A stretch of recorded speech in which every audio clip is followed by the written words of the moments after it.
Hola, queridos amigos, es un gusto estar una vez más con ustedes en este su programa No tengas miedo. Hoy tenemos el gusto y el placer de tener como invitado al profesor Antonio Caponeto. Y no lo digo yo, lo dicen todas las personas de fe y conocedores de la historia y especialmente de la iglesia, el historiador más importante que en este momento tiene Argentina.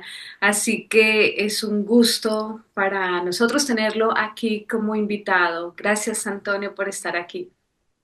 Gracias a ustedes, muchas gracias. Y bueno, y también me acompaña Santiago Rospide, y el que es argentino nos va a contar muy bien quién es Antonio Caponeto. Bueno, buenas tardes a todos, buenas tardes, doctor. Creo que si me pongo a resumir toda la vida y la obra del doctor Antonio Caponeto, nos quedamos todo el día acá, pero voy a ser sintético. Para los que no lo conocen, el doctor Antonio Caponeto, bueno, nacido en Buenos Aires, Argentina, es el mayor referente, diríamos que es el abanderado del pensamiento nacionalista católico en la Argentina, referente en el mundo hispánico, en el mundo hispanoamericano. Ha escrito múltiples y cantidades de obras, es poeta también, ensayista, historiador, filósofo, doctor en filosofía por la Universidad Autónoma de Guadalajara y bueno, eh, más conocido como el profesor, para los que lo conocemos, profesor Antonio Caponeto, egresado en la Universidad Nacional de Buenos Aires. Recomendamos vivamente su obra muy prolífica, van a conocer mucho, van a aprender muchísimo, así que bueno, esa es sucintamente la presentación del invitado especial del día de hoy. Muy bien, y el tema que vamos a desarrollar con el profesor Antonio Caponeto, a petición de muchas personas que nos han escrito, es el siguiente: de León 13 a León 14. Antonio Caponeto nos da su análisis. Es muy importante para todos y bueno, en estos momentos conocer la opinión del profesor Antonio Caponeto frente a este tema. Y antes de iniciar el programa, quisiera hacerles una gran invitación o darles una muy buena noticia. Y es que también a petición de muchas personas, de muchos interesados, el profesor Antonio Caponeto ha decidido y nos ha confirmado su dirección y acompañamiento en nuestra próxima peregrinación, que esta vez será peregrinación por la hispanidad a España. Vamos a visitar qué lugares. Bueno, vamos a visitar, perdón, muchos lugares muy caros para el sentir y para nuestras raíces, nuestra cultura hispano-católica. Vamos a visitar Granada, Segovia, Burgos, Covadonga, Toledo, Ávila, Medina Cheli y bueno, Madrid también que vamos a estar haciendo, vamos a estar parando también unos días allí. Claro, y es muy importante que las personas sepan que es una peregrinación católica, porque a veces tienen como la tendencia a pensar que de pronto por ser de la hispanidad es solamente una peregrinación de tipo histórico y cultural. No, es una peregrinación católica, empezando porque vamos a Nuestra Señora de Covadonga, vamos a visitar Santa Teresa de Ávila. Así que bueno, ahora sí, ya. Ay, profesor Antonio, gracias por estar en el programa y gracias por aceptar también esta invitación tan importante a la peregrinación a España. Gracias a ustedes, queridos amigos, muchas gracias, muchas gracias. Vamos Bueno, también con un sacerdote, le tenemos que decir a por nuestros supuesto, claro que sí. seguidores, sí. Vamos con el Claro. padre Luis Murri, él es de la diócesis de San Rafael. Mendoza, San Rafael, en Argentina. Así es. Un sacerdote que también ya nos ha acompañado en otras peregrinaciones y es espectacular su acompañamiento espiritual. Y bueno, también recordarles que vamos a desarrollar varias preguntas en este programa, pero que también más adelante vamos a conocer la opinión que tiene el profesor Antonio Caponeto sobre quién es hoy nuestro Papa León XIV. Así que, profesor Antonio, ¿qué legado de León XIII fue tan importante como para que el Papa León XIV haya elegido este nombre? Por razones que son obvias, ha vuelto a aparecer en escena el nombre del Papa León XIII, un glorioso e insigno nombre pontificio. Y esta ocasión, la de que el nombre de León XIII haya reaparecido, nos tiene que mover a nosotros a una reflexión. El Papa León XIII no es solamente importante por la encíclica Rerum Novarum, escrita en el año 1891. Esta encíclica, la Rerum Novarum, es muy importante, por cierto. Y es tan importante que cuando se cumplieron 40 años de su promulgación, el Papa Pío XI escribió una encíclica en su homenaje que se llama Quadragésimo Anno. Es decir, con ocasión de los 40 años de la Rerum Novarum, se sacaba otra para celebrar su aparición. Pero mucho más importante aún, si cabe, es que cuando se cumplieron 100 años de esta encíclica, el Papa Juan Pablo II sacó la Centesimus Annus, es decir, un homenaje a la Rerum Novarum al cumplirse 100 años de su promulgación. Y en esta encíclica, la Centesimus Annus, en el párrafo 17, el Papa Juan Pablo II invita a estudiar, a conocer todo el rico magisterio leonino. Es más, hay una cita a pie de página en el párrafo 17, en el que el Papa Juan Pablo II especifica cuáles son las principales obras del Papa León XIII que se deben conocer. Pues bien, yo quiero centrarme en un breve análisis, pero necesario a mi juicio, de lo que es la Rerum Novarum, porque de lo contrario se va a prestar a confusión que se la cite como se la está citando permanentemente. La encíclica Rerum Novarum tiene dos partes.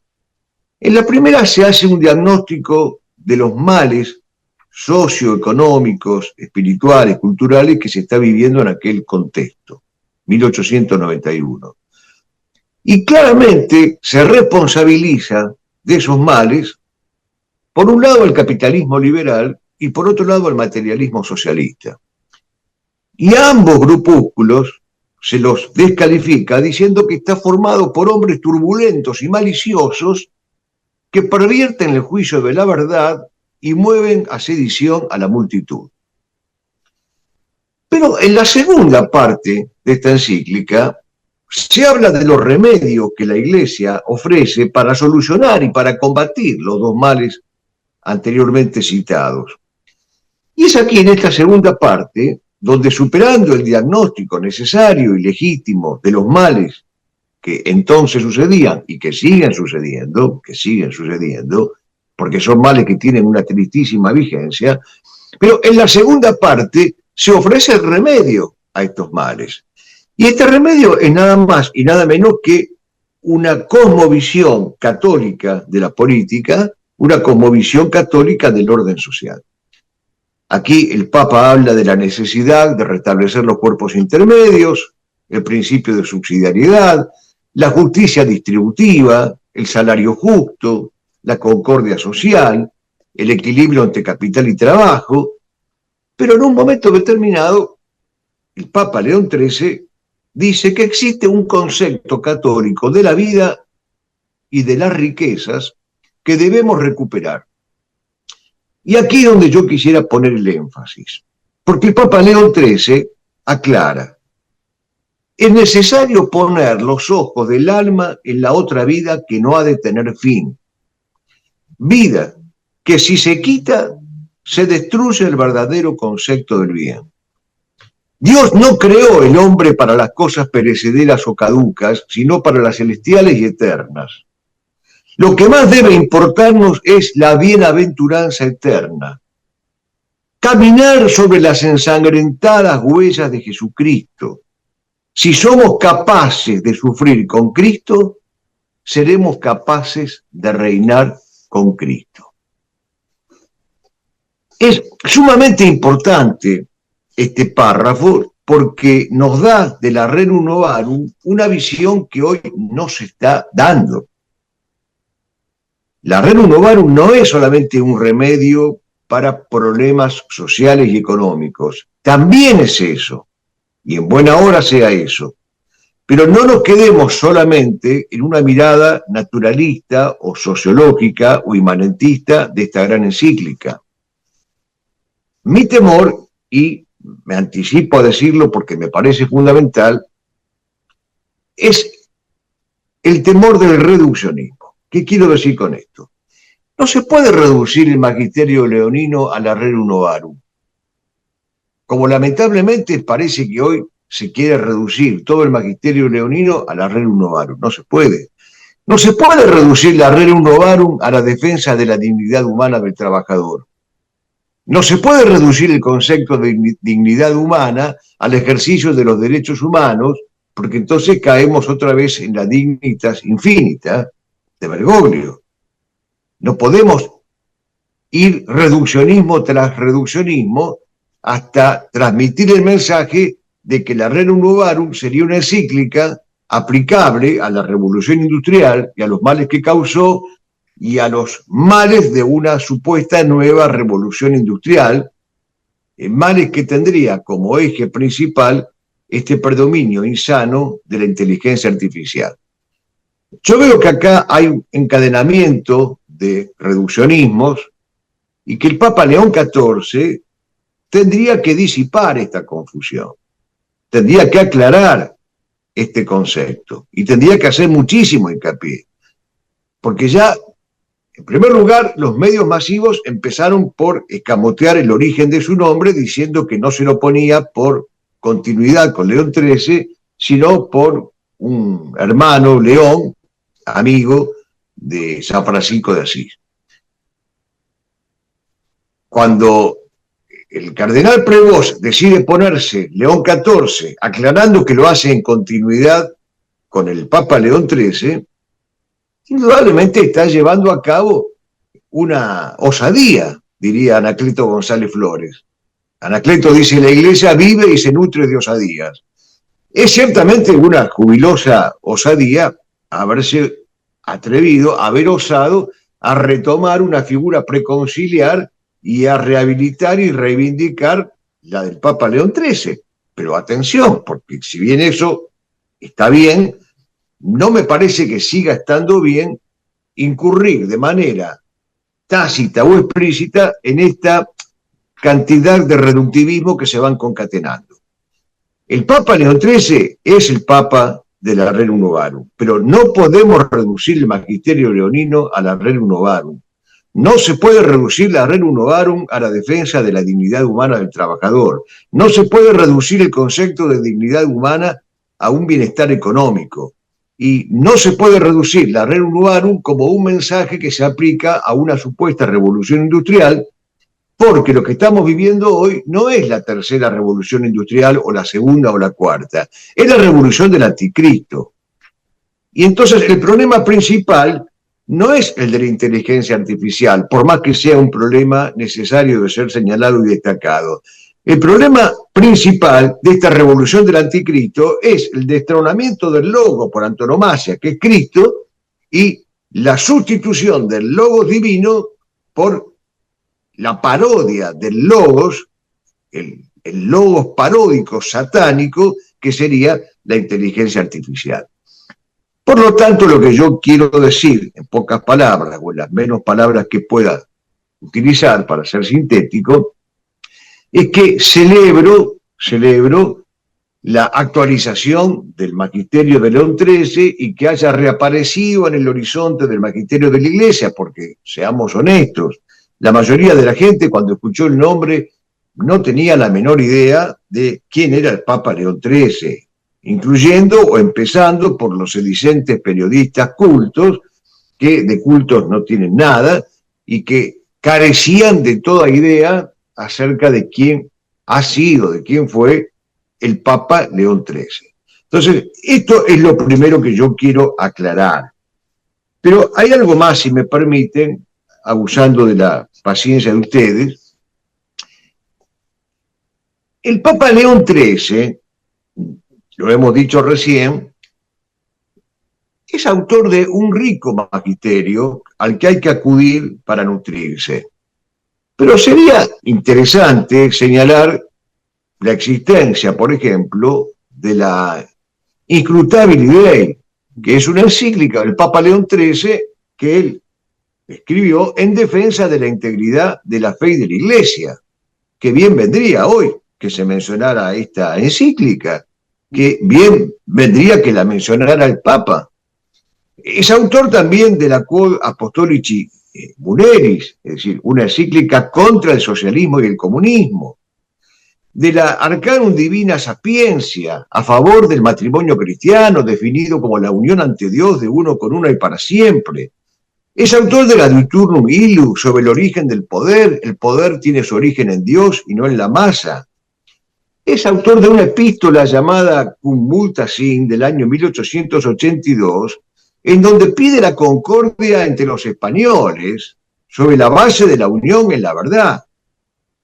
Pero es autor de la encíclica Humanum Genus del año 1884, en la cual se condena a la masonería con palabras durísimas y justísimas, llamándosela la sinagoga de Satanás, utilizando la expresión joánica que está en el Apocalipsis.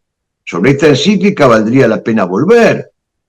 Es autor de la Libertas, en donde se condenan todos los grados del liberalismo. Es autor de la Sapiencia Cristiana, donde se hace el elogio de la sabiduría perenne, de la Providentissimus Deus, una encíclica muy importante para los historiadores, porque habla del valor que tienen las Sagradas Escrituras para el conocimiento de la historia.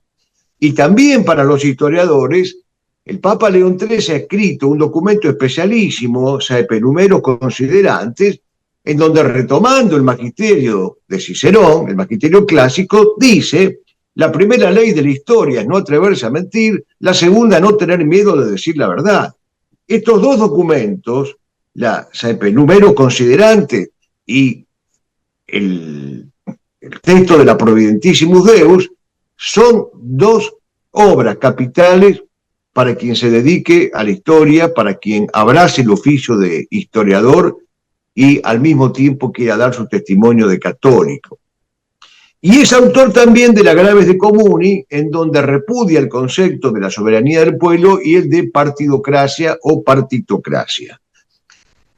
Para redondear este esquema, tengo que decir que las obras del Papa León XIII abarcan un sinfín de textos sobre el rezo del rosario, sobre la devoción mariana, sobre San José, sobre la piedad hagiográfica, sobre las almas del purgatorio. Es decir, vuelvo a lo que decía hace un rato, yo le pido al Papa que no se olvide de todo este rico magisterio leonino, que se proclame, que se estudie y que se ponga en práctica, porque incluso en el año 1897, León XIII escribió la Faribos sobre el funcionamiento de las escuelas en Canadá, es decir, propuso un modelo pedagógico y un programa escolar que serviría para contrarrestar la locura bergogliana de las escuelas concurrentes. Y además es el autor, aunque creo que ya lo dije, de la Eterni Patris, sobre la necesidad de centrar los estudios de la filosofía y de la teología en Santo Tomás de Aquino. En pocas palabras, bienvenida sea la reactualización del nombre del Papa León XIII, desconocido hasta ahora, para la gran mayoría, lamentablemente. Bienvenida sea esta rehabilitación, esta reaparición, pero insisto, le pido al Papa que tenga la bondad y que tenga la sensatez y la valentía, la lucidez y el coraje, y sobre todo la prontitud de aclarar que el magisterio leonino no solamente se centra en la Rerum Novarum y que la Rerum Novarum no se puede reducir a una mirada puramente sociológica.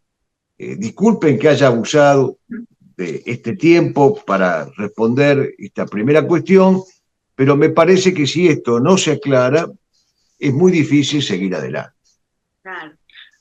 Quiere decir entonces, doctor, que bueno, teniendo en cuenta todo el rico magisterio del Papa León XIII, ¿no? Que es importante todo lo que usted dice y que no solamente la Rerum Novarum es lo importante, sino que es todo. De hecho, creo que en la Rerum Novarum también el Papa León XIII al principio dice que mantiene plena vigencia todo el magisterio mío anterior, y bueno, y lo cita, ahí cita lo que usted decía, Immortale Dei, la Libertas, pero me gustaría lo que usted dijo al principio, ¿no? De la Inscrutabili Dei, que fue creo que su primera encíclica. Yo leía este lindo tomito que editó la BAC, perdón. Entonces, dice acá el que hace la revisión de la encíclica, dice que estaba enlazada prácticamente con la proposición 80 del sílabus, que condena lo que dice que el Papa puede y debe reconciliarse con la civilización moderna. Y después dice acá el comentarista que hasta este momento, hasta el inicio de esta encíclica, la Iglesia parecía que estaba a la defensiva, ¿no? Desde la época de Pío IX, que venía levantando cabeza, pero dice ahora con el Papa León XIII pasa como un contraataque. Se trata de imponer, dice acá el historiador, se trata de imponer en el medio social y político la concepción católica. León XIII es así el gran iniciador del contraataque católico en la vida pública. Es una cosa impresionante, ¿no? Todo esto, ¿no? Por eso que yo citaba ese párrafo de la Rerum Novarum, en donde, con legítimo y necesario brío, el Papa insiste en que ninguno de estos remedios sociales, políticos y económicos, por importantes que sean y son, ninguno de estos remedios se puede ejecutar de una manera completa y entera si no hay un concepto católico de la vida. Ese concepto católico de la vida es integral. Y con belleza, a mi juicio, el Papa dice que es necesario caminar, observen la metáfora, sobre las ensangrentadas huellas de Jesucristo. Nos está pidiendo el martirio. Si somos capaces de sufrir con Cristo, seremos capaces de reinar con Cristo. Entonces, vuelvo a repetir, no contiene la Rerum Novarum solamente un programa sociopolítico económico. No le demos una mirada naturalista y manetista. Mirada que me temo está viniendo desde la misma Roma. Entonces, por favor, si vamos a reivindicar la Rerum Novarum, leamos completo el texto y tratemos de abarcar la mayor cantidad posible de ese magisterio leonino, porque es de suma importancia. Yo antes mencionaba la Humanum Genus. La Humanum Genus es una encíclica que debe ser leída y que debe ser puesta en práctica hoy por todos los obispos del mundo, porque es una condena a la masonería. En 9 puntos se aclara que ella es exactamente la sinagoga de Satanás, tomando el texto de Apocalipsis 2.9 y 3.9, y el doctor Alberto Caturelli, que hizo una reedición comentada de esta encíclica, es decir, la editó con un análisis personal muy prolijo, dice a propósito del remedio número 4 que el Papa León XIII pide poner en práctica para combatir a la masonería, dice lo siguiente: obsérvese que León XIII ha identificado a la masonería con el liberalismo extremo principalmente, pero sin excluir el liberalismo moderado y el muy moderado, porque en la encíclica Libertas el Papa condena los 3 modos de liberalismo, los 3 modos son condenados, y el doctor Caturelli dice, y dice bien, que el Papa León XIII en Humanum Genus asocia con la masonería, sinagoga de Satanás, a los 3 modos de liberalismo. Esto es muy importante para nosotros como argentinos porque estamos siendo invadidos por la peste perniciosísima del liberalismo, ese virus insidioso y oculto que se desparrama por doquier, y Caturelli, que entre otras cosas es autor de un libro magnífico sobre la libertad, comentando la Humanum Genus, dice: por cuanto, como dirá en la encíclica Libertas, el Papa León XIII, escribe Caturelli, el liberalismo niega el orden sobrenatural trascendente y pone en el pueblo el origen del poder. lo cual también alcanza al llamado liberalismo moderado o deísta o que simplemente ignora el orden sobrenatural. El liberalismo es expresión fiel del ideario masónico. Y la masonería, lo dice expresamente León XIII, es expresión del odio de Satanás contra Cristo. El Papa León XIII, en esta encíclica que recomiendo vivamente, la Humanum Genus, y que pido también humildemente que esta encíclica sea tenida en cuenta en Roma, en el Vaticano, en estos momentos, que el Papa León XIV asuma la integridad del magisterio leonino y que entonces tenga la fuerza para decir lo que dice León XIII en esta encíclica. Levántase insolente la secta de los masones, regocijándose de sus triunfos. Muéstranse mutuo auxilio sus sectarios, todos unidos en nefasto consorcio.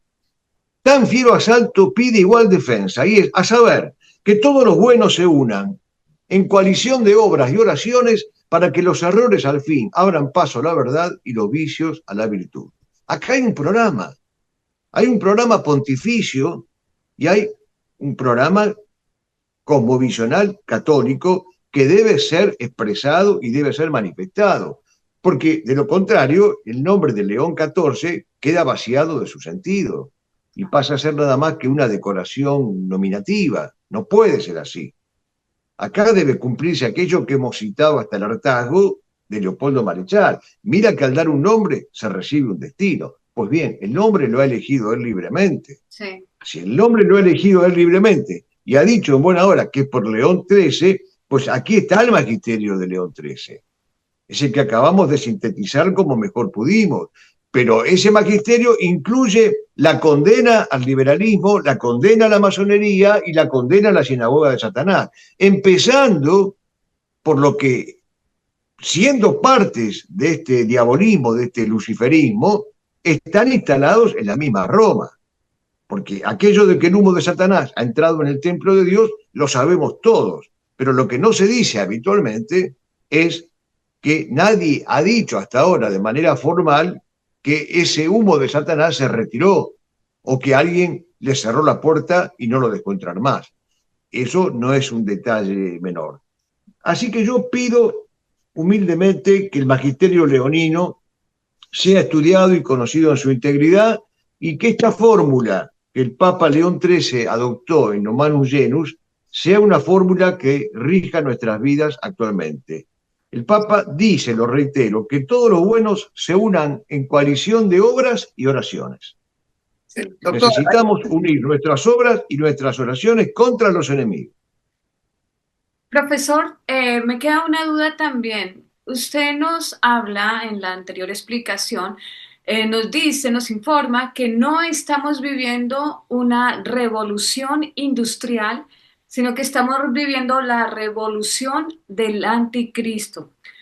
Podríamos concluir entonces que estamos en tiempos del anticristo y no podríamos relacionar esto también con el Papa León XIII, teniendo en cuenta que ha sido uno de los papas de quien, pues como tenemos como referencia, haber luchado muchísimo contra Satanás. Sí, yo creo que si hay una sociedad en la cual puede sentirse cómoda la figura del anticristo, si hay una sociedad, si hay un tiempo incluso en el cual el anticristo puede sentirse cómodo, es este. Es esta sociedad y este tiempo. ¿Por qué? Y porque es una sociedad anómica. Y es un tiempo anómico, no hay normas. Empiezan por ser abolidas las normas divinas, las normas de orden sobrenatural, las normas de orden natural, y aún las normas consuetudinarias que estaban en consonancia con el orden natural y con el orden sobrenatural. Ahora bien, el anticristo ha sido llamado el ánomos, es decir, el que no tiene normas por naturaleza, aquel que destruye la norma por excelencia, que es Cristo. Y por lo tanto, insisto, yo creo que esta es una época y este es un tiempo en el cual ciertamente el anticristo se debe sentir muy a sus anchas, se debe sentir muy tranquilo y muy cómodo y se manifiesta por doquier. Y en cuanto a la observación que me hacías, Beatriz, sí, claro, por supuesto. Sí, el Papa León XIII ha sido un gran combatiente contra lo anticrístico y contra lo demoníaco. Es conocida la, la historia de que el Papa León XIII pide a los sacerdotes y a los fieles que introduzcan en la Santa Misa la oración a San Miguel Arcángel, que es un exorcismo. Entonces, ya sabemos, y hay que decirlo también por las dudas, ya sabemos que nadie conoce el día ni la hora, ya sabemos que ni siquiera debemos preguntarnos esto, porque nuestro Señor nos pidió y hizo muy bien, porque nosotros, como dice Chesterton, podemos vivir con los pies en la tierra y la cabeza en el cielo, pero es una locura querer poner la cabeza adentro del cielo y ver lo que pasa. Eso le corresponde a Dios. Pero viviendo con los pies en la tierra y la cabeza en el cielo, viviendo enhiestamente, viviendo de pie, podemos llegar a la conclusión de que efectivamente estos son tiempos anómicos, son tiempos sin normas de orden natural, ni de orden sobrenatural, ni de orden consuetudinario, es decir, sin costumbres vinculadas al orden natural y al orden sobrenatural. Y por lo tanto, en esta época anómica, el anticristo puede expresarse y manifestarse a sus anchas. ¿Qué hacer nosotros? Pues lo que decía el Papa León XIII, unirnos en una doble reacción, obras y oraciones, obras y oraciones. Doctor, ahí cuando usted estaba citando una obra del doctor Alberto Caturelli, ¿cuál es esa obra como para recomendarle ahí, si tiene el título de la obra esa, para que los seguidores... Se llama La Iglesia Católica y la Masonería. Muy es bien. Sí. Un libro breve que editó la editorial Nuevo Orden, el amigo Antonio Rego, que tanto bien hizo por la cultura católica y contrarrevolucionaria en Argentina, y contiene el texto del Humanum Genus completo, contiene un comentario del doctor Caturelli y contiene otros documentos condenatorios de la masonería hasta nuestros días. Es decir, que recomiendo esta obra y también a propósito de la unión liberalismo-masonería, recomiendo una obra del doctor Alberto Caturelli que se llama La Libertad, que es un estudio metafísico del concepto de libertad. Y así se ve claramente el atropello que significa el liberalismo a la noción de libertad, al concepto mismo de libertad. Perfecto, perfecto. Después, vio que con la elección del Papa León XIV, claro, los medios de comunicación empiezan a buscar información previa a su elección, cómo pensaba antes el Papa, bueno, y hay un montón de hipótesis. Los medios, digamos, progresistas están un poquito nerviosos, parece ser, porque claro, tienen sus dudas, ¿no?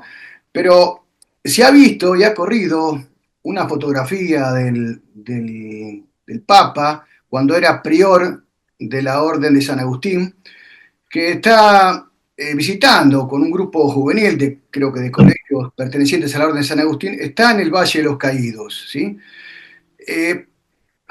Nos impactó ver eso porque justamente en la madre patria, en España, y tiene que ver también con nuestro viaje allí, ahora en el marco de la celebración de, digamos, que queremos reconocer la hispanidad, queremos viajar a España. ¿Qué cree usted o qué piensa respecto al futuro, ¿no?, de lo que está sucediendo con el gobierno comunista, digámoslo abiertamente, de Pedro Sánchez, y el ataque furibundo contra este complejo monumental que representa, digámoslo abiertamente, la victoria de la última cruzada de la hispanidad? ¿Qué puede llegar a suceder con el Papa León XIV? A ver si se le pide un poco la opinión a la Iglesia, ¿no?, la participación directa a la Santa Sede. En primer lugar, quiero recordar lo que has dicho recién, con un poquitito más de precisión para quienes nos están escuchando. El actual Papa León XIV efectivamente viajó al Valle de los Caídos en el año 2003 con ocasión de un encuentro juvenil agustiniano. Él peregrinó hasta el Valle de los Caídos, fue allí indudablemente como peregrino, como procesionista, fue como sacerdote y fue como superior de los agustinos.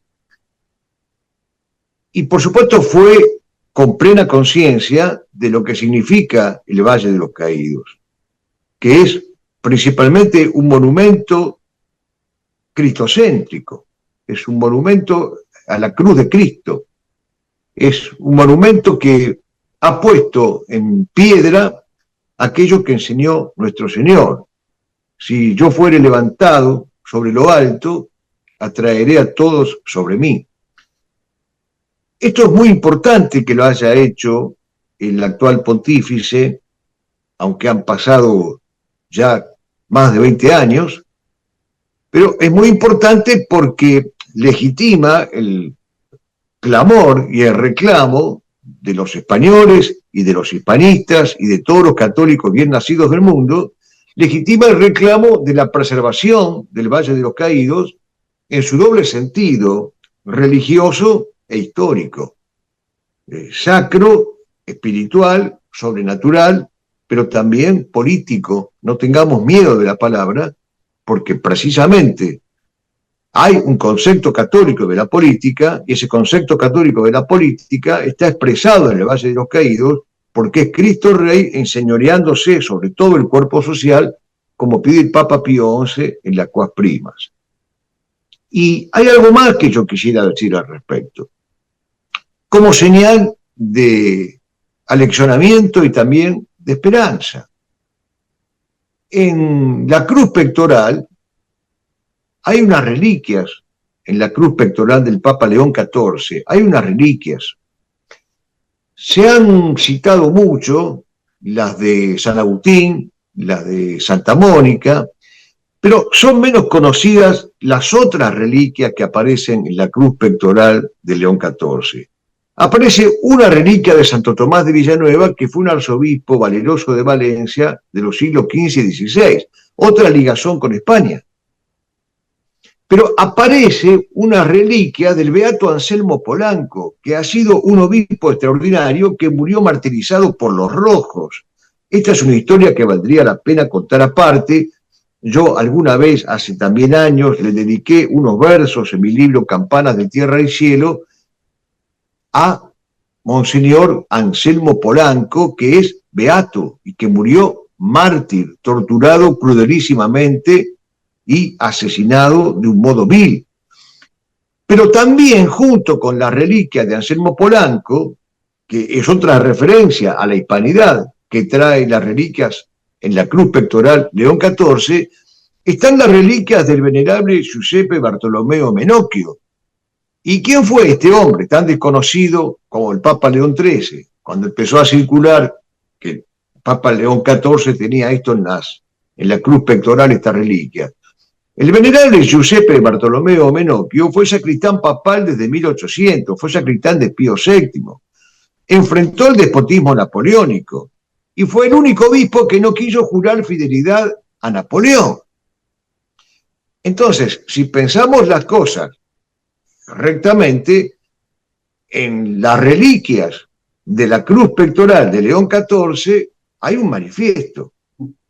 No solamente un manifiesto agustiniano, hay un manifiesto antimarxista, porque Anselmo Polanco fue asesinado por los rojos, y antiliberal, porque el venerable Giuseppe Bartolomeo Menocchio luchó en contra del liberalismo, del iluminismo y del masonismo napoleónico.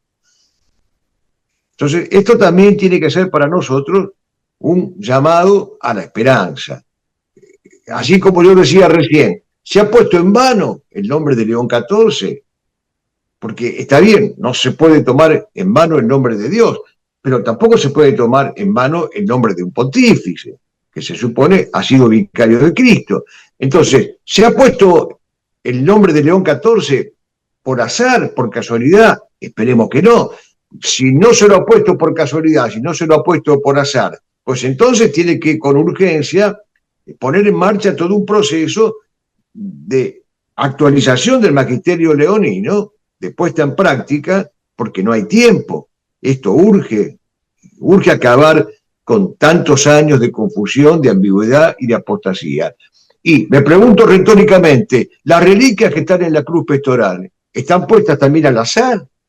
Como dijo García Cuerva, que en el momento en que salió a la logia anunciarse y a presentarse como pontífice, le pusieron lo primero que encontraron en materia de ornamentos y de vestimenta.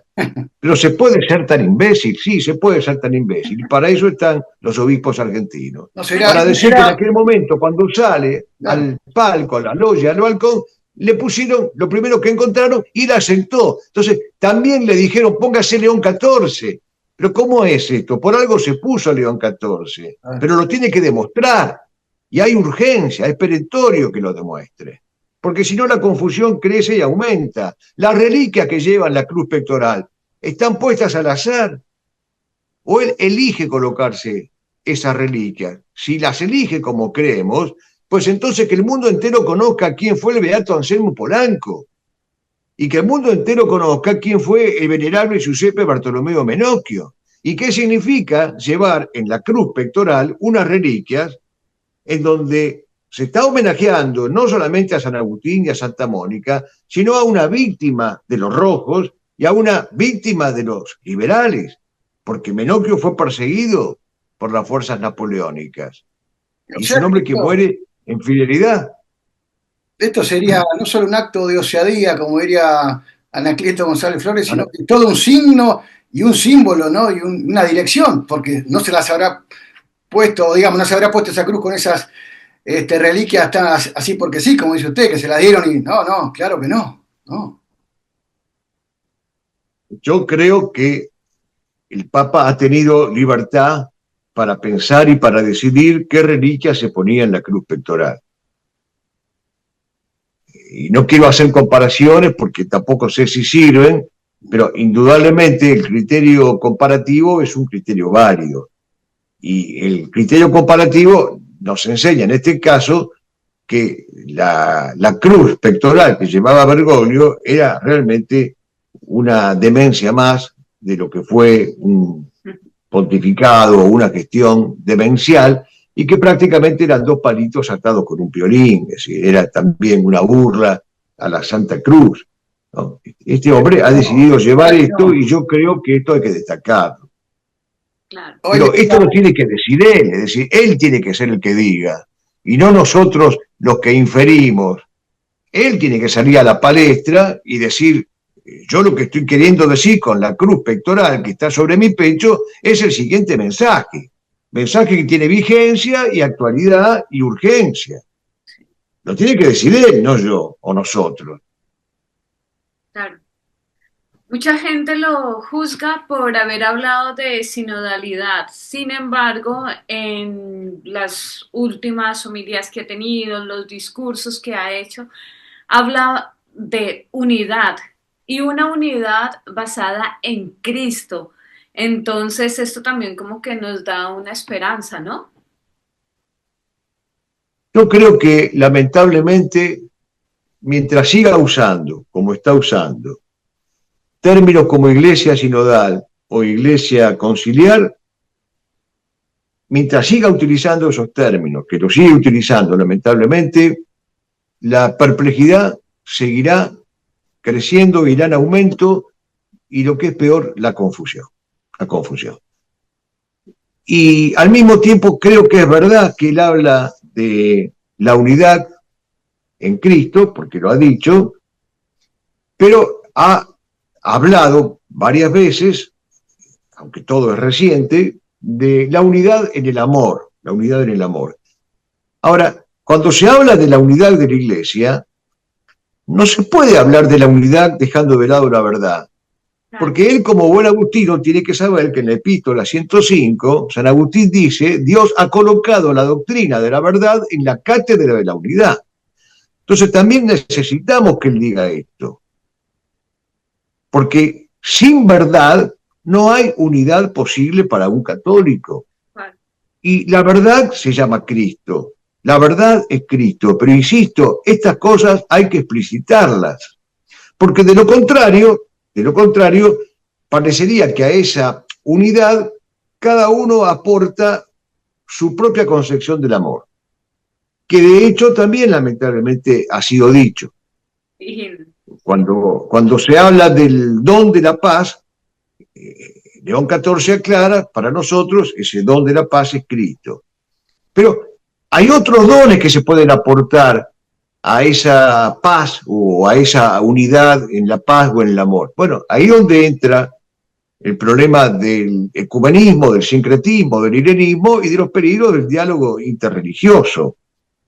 Por eso, insisto, le corresponde a él explicitar las cosas de manera tal que ya no haya más confusión y no se siga acumulando la confusión. Yo, insisto, quiero recordar con objetividad lo que dice la epístola 105. Dios ha colocado la doctrina de la verdad en la cátedra de la unidad. La unidad se da en la verdad. Ahora, si seguimos predicando una iglesia sinodal o conciliar, pues entonces esto lamentablemente sería gatopardismo. Estamos tratando de cambiar algunas cosas o de remozar algunas cosas para que no cambie nada. Creemos que se dará cuenta del riesgo del gatopardismo. Nosotros no podemos juzgar las intenciones de nadie, mucho menos la del Papa. Hay un viejo dicho, un viejo aforismo, la Iglesia no juzga las intenciones. Nosotros no estamos juzgando las intenciones, pero estamos diciendo que por favor se tenga piedad de los simples creyentes, de los simples bautizados que queremos ser fieles y que queremos que sea el Papa el que aclare estas cosas y no nosotros los que estamos haciendo deducciones. En fin, es un tema difícil. Yo creo que León XIV está en una encrucijada. Está en un cruce riesgoso y glorioso, como lo es la cruz. La cruz no es otra cosa más que un cruce, ¿no? Valga la redundancia. O él sigue insistiendo en la rémora semántica que dejó su antecesor, que no fue solamente una rémora semántica, sino doctrinal, un verdadero desastre sobre el cual ni conviene recordar ya más nada, pero o sigue insistiendo en esa línea o aclara definitivamente que por encima de la pseudoiglesia sinodal y de la pseudoiglesia conciliar está la iglesia de siempre, que es la iglesia católica, apostólica y romana. Yo creo que lo mejor hasta ahora que hemos visto de él, es una opinión personal, lo mejor que hemos visto de él está contenido en la homilía a las iglesias orientales.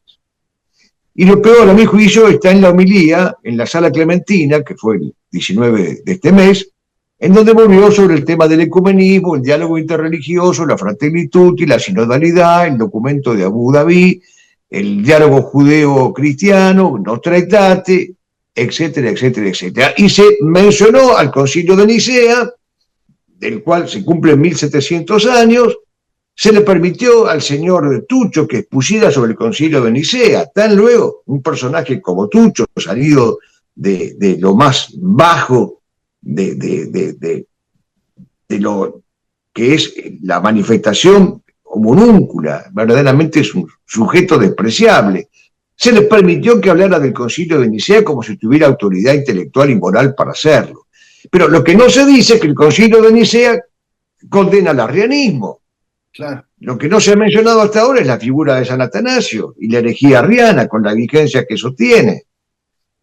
Por eso digo que este hombre está en una encrucijada, pero la encrucijada la tiene que resolver él, la tiene que inteligir y la tiene que resolver. Insisto, o acá seguimos haciendo elogios y batiendo palmas por la Fratelli Tutti, por la reunión y el documento de Abu Dhabi, o Dhabi, no sé cómo se pronuncia, y seguimos con la Fratelli Tutti y con la Nostra Aetate, o se dice basta a toda esta impostura pseudo-religiosa, basta, se acabó, y por una vez, y de una vez por todas, volvemos a aquello de lo que nunca debimos haber salido, que es la Iglesia Católica, Apostólica y Romana. Pero, insisto, esto es una encrucijada. Yo lo veo a este hombre como alguien que está colocado en una encrucijada. No me parece mal destino estar colocado en una encrucijada. Digo que la encrucijada tiene que ser resuelta. Vencer o morir, alguna de las dos. Pero sí, claro, Beatriz, o sea, no es tan raro lo que estoy pidiendo, es sí, sí, no, no. El que no siembra conmigo desparrama, el que no está conmigo está contra mí. Al pan llamaremos pan y al vino llamaremos vino. Sí, sí, no, no, definir. Si no, no, no es que esté pidiendo, yo no quiero ser maximalista, no es que esté pidiendo una cruzada contra los albinges, estoy pidiendo que se hable claro, que es el lenguaje que nos pide nuestro Señor, hablar sí, sí, no, no. Claro. Sí, el hecho de que mucho, digamos, del ambiente progresista, ya sea del lado liberal o del lado marxista, tenga sus dudas y ya hayan puesto una distancia entre lo que era el legado del pontífice anterior y este, ¿no es un signo también de una cierta esperanza, doctor? Bueno, obviamente el progresismo no ha podido digerir el nombre, Claro. porque, insisto, colocarse León XIV significa volver a reconocer que la Iglesia no empieza en el Concilio Vaticano II. Pero de veras la gente no sabía que había un León XIII. La gente, y hablo no solamente de gente común, sino también de gente encumbrada, la gente cree que la Iglesia empezó en el Concilio Vaticano II. La gente cree que el pontificado empezó con Juan XXIII. Claro. Entonces, toda esta locura progresista, todo este conjunto de homúnculos que yo decía antes, abajados y convertidos en seres abisales, todos estos personajes que son hijos de las tinieblas, se han vuelto locos con la sola denominación. O sea, ¿a quién se le ocurre recordar que hubo un preconcilio? ¿A quién se le ocurre recordar que hubo un papa antes de Juan XXIII? Pero ¿cómo? ¿No es que la Iglesia empezaba con Juan XXIII? La Iglesia no empezaba con el Concilio Vaticano II. Bueno, ahora parece que se han dado cuenta de que no es así, y esto los tiene muy nerviosos y los tiene muy locos. Y entonces, obviamente, ellos también son una señal con su reacción, son una señal de que si Dios lo permite, algo se pudiera esperar, ¿no? Yo creo que no tenemos que pecar de ingenuidad y no tenemos que pecar de ilusionismo, pero tampoco tenemos que pecar de desesperación. Claro. No se puede decir esto no tiene arreglo. Esto lo arregla Jesucristo. Y puede ser a un altísimo costo para nuestra disposición sacrificial, oblativa y martirial. Entonces, no incurramos ni en desesperación ni en ilusionismo. Estemos apercibidos y armados, como decía Santa Teresa de Jesús, estemos en vigilia permanente. Porque si vemos que no se abandona la forma mentis moderna y revolucionaria, pues, insisto, ahí estamos en un problema.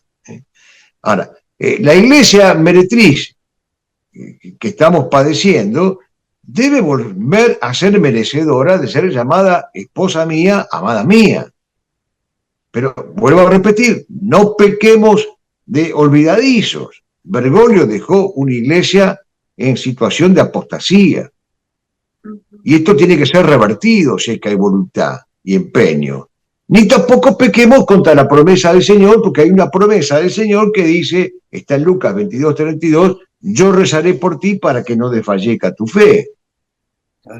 Entonces tampoco pequemos de desesperación, ni pequemos de un optimismo naturalista o imanentista, porque no es eso lo que nos pide el Señor, ¿no?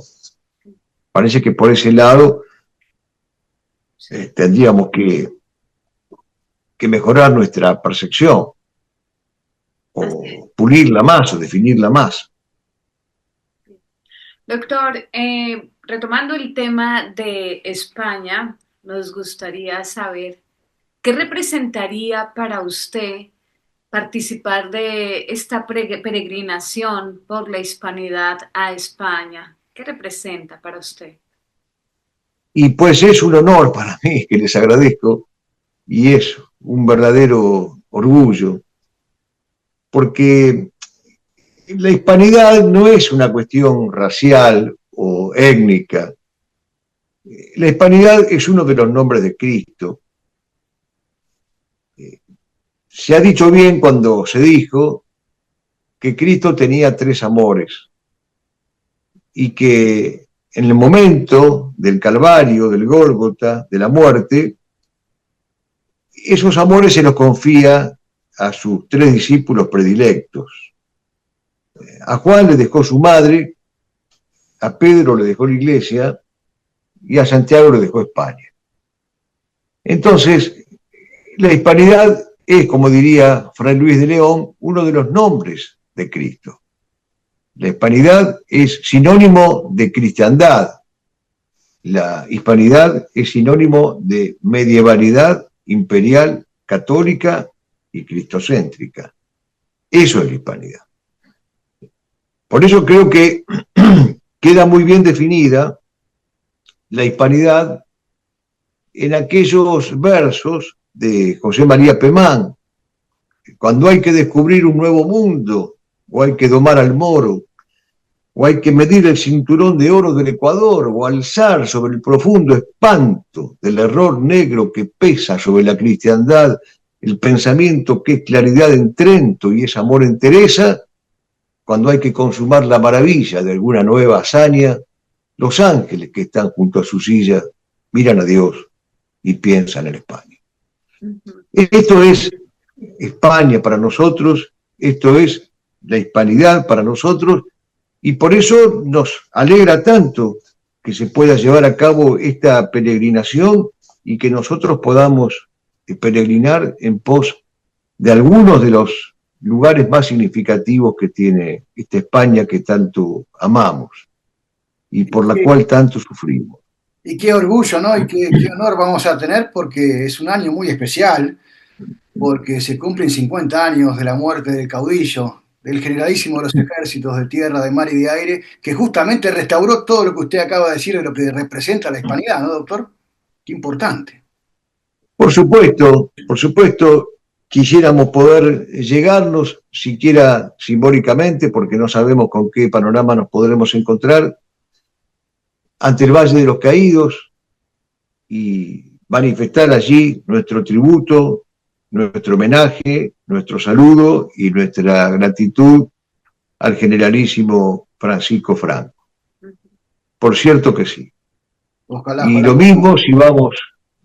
Sí, los escucho. No, ojalá podamos ir, podamos también concretar las ese fechas anhelo. de la peregrinación, ¿no? Claro. No las hemos dicho. La peregrinación es del 29 de octubre, o sea, el 29 de octubre inicia en España, es decir, que quienes nos deseen acompañar, ya sea, no importa de qué país nos acompañen, sea de Argentina, Colombia, México, Estados Unidos, como casi siempre lo han hecho en las anteriores peregrinaciones, lo importante es que el día 29 de octubre lleguemos todos a la ciudad de Madrid para ahí iniciar nuestro recorrido.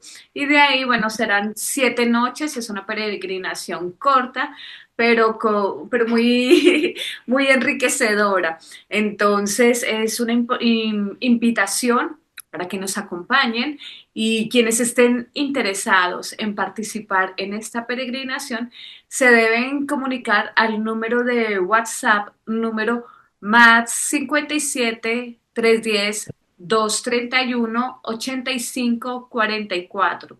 Y en Argentina también se pueden comunicar al 11 24 50 9203 para quienes deseen participar y acompañarnos en esta peregrinación que está a un precio único, o sea, no se van a imaginar, les vamos a decir de una vez cuánto vale, son solamente 1.295 euros, y tienen incluido el alojamiento, la alimentación, desayuno, almuerzo, cena, el transporte terrestre, el acompañamiento espiritual, como ya lo dijimos, el padre Luis Murri, el profesor, el doctor Antonio Caponeto, bueno, nosotros también vamos encargados, apoyo también en formación histórica. Discipulado, cultural, yo voy como discipulado. como discípulo, y bueno, yo que me encargaré, como siempre, de la parte logística.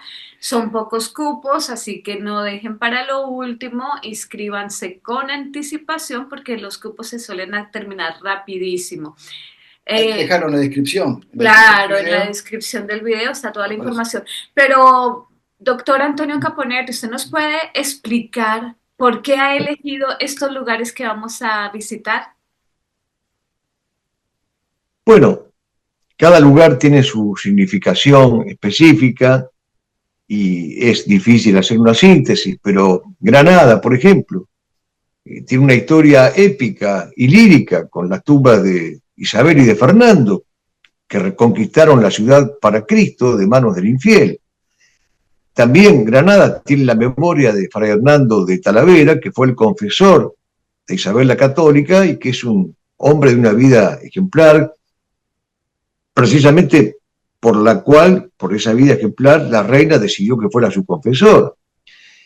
Iremos a Burgos, la muy noble y leal, la benéfica, que así la titulaban con justicia las antiguas crónicas, que es una ciudad testigo del paso de los peregrinos jacobeos y de las mesnadas del Cid, una ciudad que es poseedora del monasterio de Santa María de las Huelgas y de la Cartuja de Miraflores. Iremos a Covadonga, que es sinónimo de España, corazón de Asturias, la imbatible, emblema de la hispanidad, un espacio que fuera el sostén de la epopeya del heroico rey Pelayo, capital inaugural de los reconquistadores. Allí, si Dios quiere, estaremos para postrarnos a los pies de María Santísima.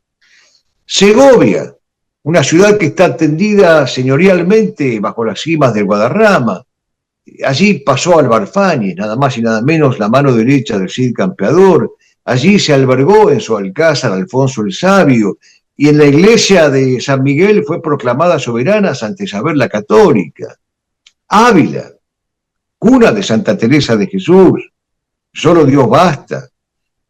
Que otros vayan a besar los muros de Isidas y se lamenten. Nosotros queremos besar jubilosos las murallas de ese perímetro sagrado de Santa Teresa de Jesús. Toledo. Nadie puede borrar la historia que se escribió en el legendario suelo toledano. Historia de ángeles, de espadas, de cruces, contra hoces y contra martillos, de mártires y de metales jamás mellados. La ciudad del Greco, que es decir, el pintor de España, la ciudad del Alcázar, que es decir, la ciudad del coronel Moscardó, resistiendo heroicamente contra la barbarie roja. Y la ciudad de Medinaceli, lamentablemente tan poco conocida, es una ciudad siriana, por allí pasó el Cid Campeador, incluso tuvo un combate legendario con un jefe moro. En esa ciudad estuvo alojado el poeta Erra Pound, que por su adhesión a Benito Mussolini fue perseguido, fue encerrado en una jaula de hierro y de cemento, fue enloquecido, fue llevado a un manicomio en donde estuvo larguísimos años padeciendo, pero de joven Erra Pound visitó Medinaceli y, como buen conocedor que era del cantar del Cid Campeador, en donde se habla de la presencia del Cid Campeador en las calles de Medinaceli, le preguntó a uno de los habitantes de la ciudad si era verdad que todavía seguían cantando los gallos al amanecer, como dice el cantar del Bio Cid.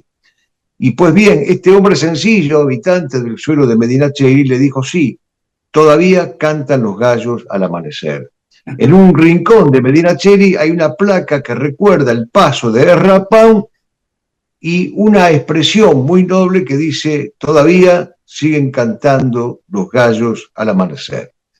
Granada, Burgos, Covadonga, Segovia, Medinaceli, Ávila, Toledo, allí estaremos, si Dios quiere, y volverá a reír la primavera que por cielo, tierra y mar se espera. Estamos ansiosos ya con esto que nos está diciendo, doctor, estamos alentados, motivados, y ya se nos caen algunas lágrimas de la emoción de pensar en tocar esos lugares, en respirar toda esa historia maravillosa, ¿no? Que nos representa también a nosotros los hispanoamericanos. Qué lindo, ¿no? Así es. Efectivamente es así, sí. Claro. Hay que tener esperanzas con la hispanidad también, porque no hay que darla nunca por vencida ni por muerta a la hispanidad. Mientras España exista, dice otro poeta, y rece y jure en español su credo, siempre habrá en Somosierra un falangista, un requeté en Navarra y un cadete en Toledo. Y recordar aquello de Ricardo León, no cierres jamás, buen castellano, las tumbas de aquellos paladines. Un día nuestro señor don Rodrigo, que sabe ganar batallas después de muerto, despertará en la huesa, y limpiando el orín de la tizona montará en su brioso corcel y rasgará los velos de los sepulcros y de las cunas y jurará por la cruz de su espada purgar a España de renegados y felones. Que vuelva don Rodrigo Díaz de Vivar a purgar a España de renegados y felones. Dios quiera, Antonio. Doctor, me queda una pregunta más, perdón. Como usted lo manifestó, las leyendas negras han desviado el concepto de la hispanidad y es así como en Colombia, desafortunadamente, en los colegios. Muchas veces cuando se habla de la hispanidad lo ven como enemigo de los colombianos, dicen, bueno, los españoles solamente se vinieron a robar el oro, a robar las mujeres, en fin, todo totalmente desfigurado. Hoy, con lo poco que he ido aprendiendo a través suyo, bueno, a través también de Santiago, que es profesor de historia, a través también del doctor Galat, cuando estaba en los programas de él, yo llego a una conclusión y es que no se puede ser católico sin apoyar la hispanidad, sin conocer la hispanidad. O sea, no puedo ser católica y estar en contra de la hispanidad. Es como algo incoherente, me resulta a mí. No sé usted qué opina, doctor Antonio Caponetto. Opino lo mismo, querida Beatriz, opino lo mismo. Es decir, insisto, en el tropo, la hispanidad es uno de los nombres de Cristo. La hispanidad es uno de los nombres y de las manifestaciones de la cristiandad. Es uno de los amores predilectos que tuvo nuestro Señor al confiar su cuidado a Santiago. De allí el significado que tiene Santiago, el apóstol Santiago, el grito famoso Santiago y cierra España, y la presencia de Santiago durante los largos siglos de la Reconquista.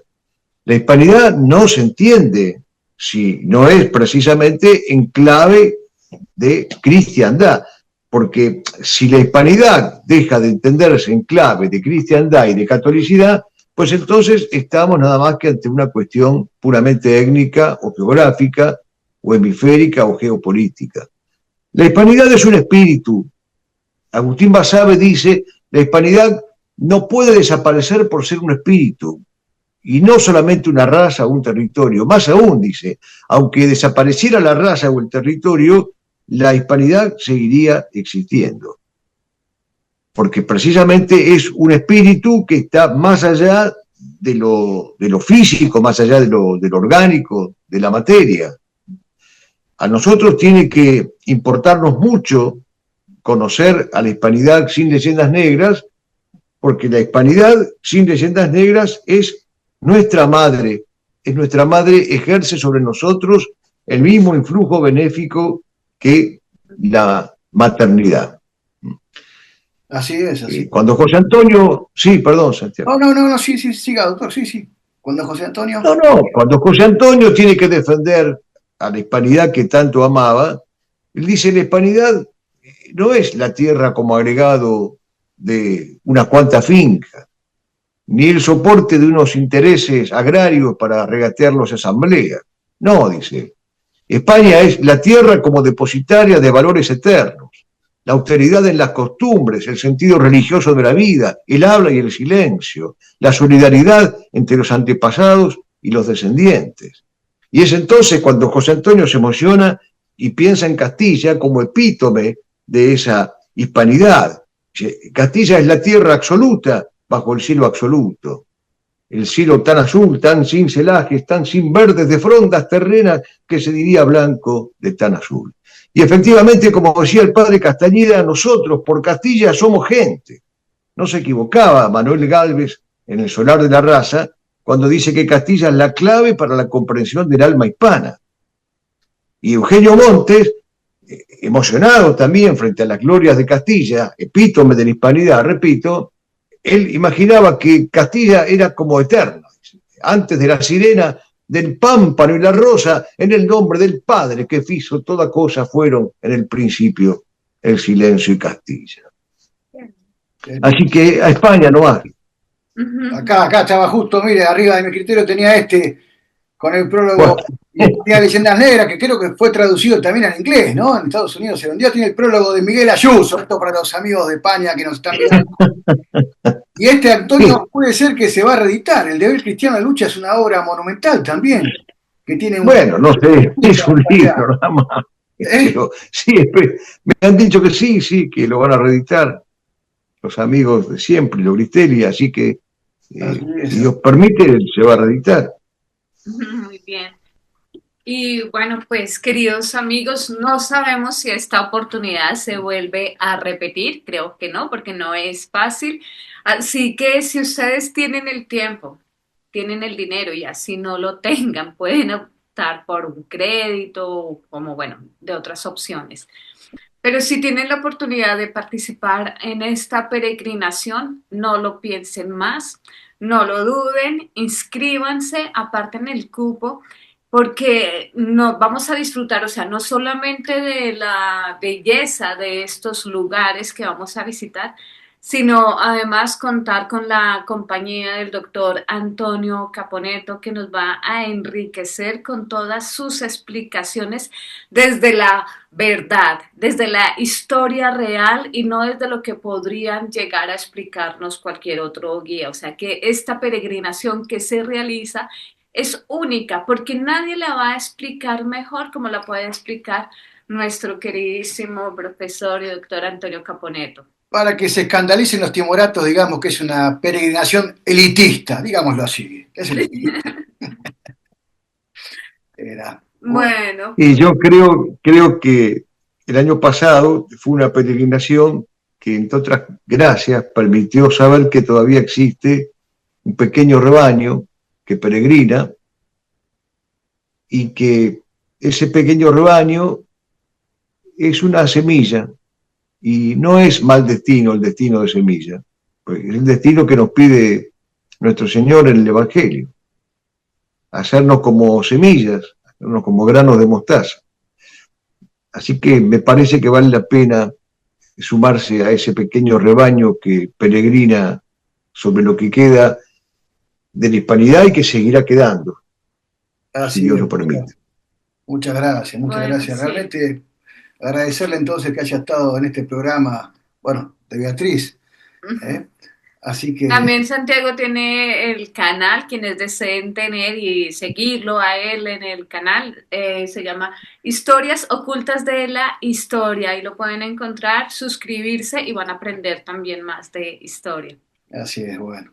Por cierto que sí. Bueno, muchísimas gracias a ambos. No sé si quedó alguna duda sobre lo anterior, si hay alguna consulta. Claro. ¿Cómo? Hasta estamos bloqueados, queremos salir mañana ya prácticamente, queremos tomarnos un avión y nos queremos ir a España. Sí. Con todo lo que te ha dicho, así que imagínense. Bueno, y la pregunta que tenía yo, pero ya ha sido resuelta durante el programa, ha sido su opinión sobre el Papa León XIV, pero creo que con lo que nos ha dicho, nos ha dado bastante información sobre su opinión, aunque sí faltó algo.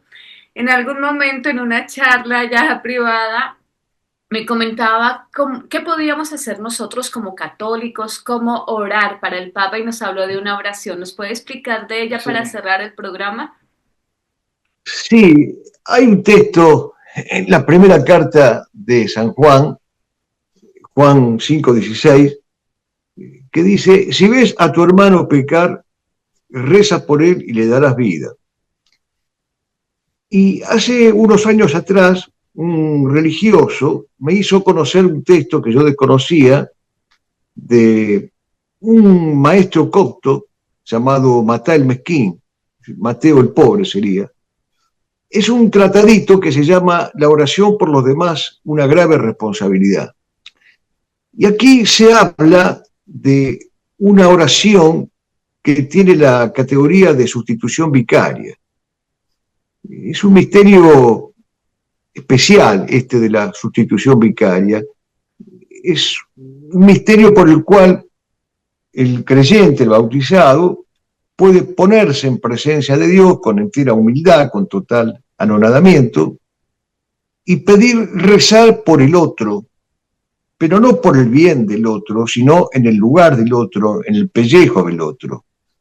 Rezo por alguien en particular con la esperanza de que, y con la humildad, de que si ese personaje por el cual yo rezo no sabe rezar, o no puede rezar, o no quiere rezar, o lo que es más grave, que no sepa rezar lo que conviene, pues que nuestro Señor me permita esta sustitución vicaria. Y entonces rezar en nombre de, pidiéndole a Dios que aquel por el cual estoy rezando, colocándome en su pellejo,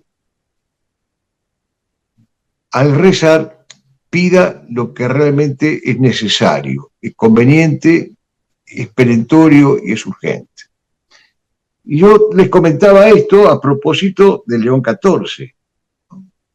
Nosotros tendríamos que tratar de aplicar con toda la humildad posible este concepto de la oración como sustitución vicaria, para que si todavía León XIV no se ha dado cuenta qué es lo que tiene que pedirle a Dios, nada más y nada menos que la gracia y la fortaleza de restaurar la iglesia y sacarla de la apostasía, del sacrilegio y de la demencia, pues si todavía no se ha dado cuenta, que por favor Dios le permita, lo asista con esta gracia especial de que se dé cuenta de una vez y de que obre en consecuencia.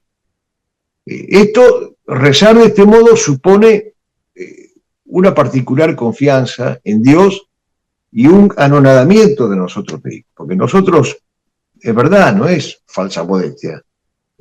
¿Quiénes somos para ponernos en el pellejo de otro y rezar por el otro?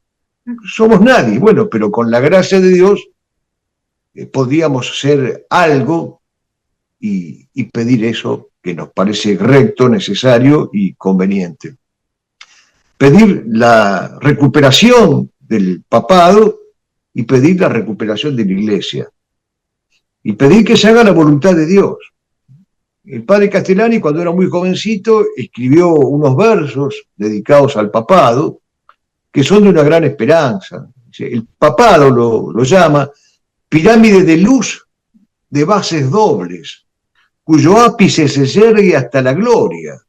Sobre Pedro, que es piedra sustentado, ve desfilar ante sus pies inmobles, es decir, que no se mueven, la larga caravana de la historia. Y termina diciendo Castellani, aún habrá Vaticano todavía en medio de otros pueblos y otros nombres, y sin sombra de ruina ni desmedro, levantará la mano dulce y pía, bendiciendo a los hijos de los hombres, el sucesor milésimo de Pedro. Pues personalmente, si Dios me da la gracia de esta sustitución vicaria en la plegaria, esto es lo que yo le pediría a Dios nuestro Señor. Aún habrá Vaticano todavía en medio de otros pueblos y otros nombres, y sin sombra de ruina ni desmedro, levantará la mano dulce y pía, bendiciendo a los hijos de los hombres, el sucesor milésimo de Pedro. Que así sea. Que así sea. Bien. Buenísimo, buenísimo. Bueno, muchísimas gracias, ¿no? Ya está muy completo lo que nos ha explicado el doctor Antonio Caponeto, así que nos vamos fortalecidos. Así es. Muchas gracias, profesor Antonio No, Caponeto. gracias a ustedes. Cualquier cosa, estamos en comunicación. Muchísimas gracias por todo. Bueno, Gracias. gracias. A ustedes, queridos Hasta pronto. amigos, gracias también por seguirnos. No olviden suscribirse a este canal y también al de Historias Ocultas de la Historia. Y si les gustó este contenido, por favor, compártanlo con sus seres queridos. Que Dios los bendiga.